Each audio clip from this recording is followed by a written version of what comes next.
આજે તો રસ્તામાં કોકનું ડોકું નોખું થઈને પડ્યું હતું. કોનું હે લઈ જઈજો.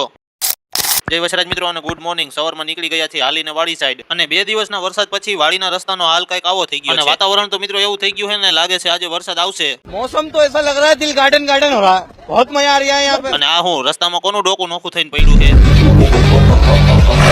અહીંયા પણ પાણી ભરેલા જ છે. હવે આવી ગયા ફાઇનલી વાડીએ, અને આ શું કપાસ તો મારા જેવડો થઈ ગયો. હવે આપણી બંગલીમાંથી 2 દાંતેડા કાઢી લીધા અને જવાનું છે માંડવી નીંદવા. આવી ગયા માંડવી પાસે, અને આટલી માંડવી નીંદવાની છે આપણે. આ છે આપણા બધાનો ભાઈબંધ. समझ रहे हो, समझ रहे हो?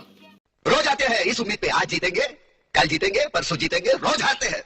એક કોથરી ખડ નીંદીને આપણે ઢગલામાં નાખી દીધી. હવે થોડોક મસાલો ખાઈ લે એટલે પાવર આવી જાય પાછો. તો પછી નીંદી પાછી કોથરી ખડની ભરાઈ ગઈ ને આપણે થાકી ગયા. કોથરી અને 2 દાંતેડા લઈ લીધા ને હવે જવાનું છે આપણે ઘર. ઢગલામાં નાખી દીધું અને બંગલાને કરી દીધો લોક. બધાએ માંડવી ઉપાડવાનું ચાલુ પણ કરી દીધું, પણ આપણે હજી વાર. વાગી ગયા 3 ને નીકળી ગયા પાછા આપણે વાડી સાઈડ. 2 દી વરસાદ આવ્યો તો આખું ભરાઈ ગયું. આવી ગયા વાડી, અને જો તડકો, અને આવા તડકામાં હું કોથરીને પાણીના સીસા બધાઈ જાય માંડવી નીંદવા. 2 કોથરી ખડ ભરીને હું ન્યા મૂકીને આવી ગયો. આલી બાજુ માંડવીના પાથરા લેવા. માંડવીના પાથરા પારે કાઢી લીધા અને હવે તોડવાની આમાં માંડવી તોડાઈ ગઈ. તગારામાં માંડવી ધોઈ નાખી અને હવે ભરી લઈ ઠેલા. થોડીક માંડવી ખાઈ તો લઉં, સારી હે ને, વાંધો નથી. અને હવે નીકળી ગયા ઘર સાઈડ. વિડીયો ગમ્યો હોય તો લાઈક, કોમેન્ટ, શેર, સબસ્ક્રાઇબ કરી નાખજો અમારી ચેનલને. હવે મળું નવા મિની વ્લોગમાં. ત્યાં સુધી બધાને બાય બાય.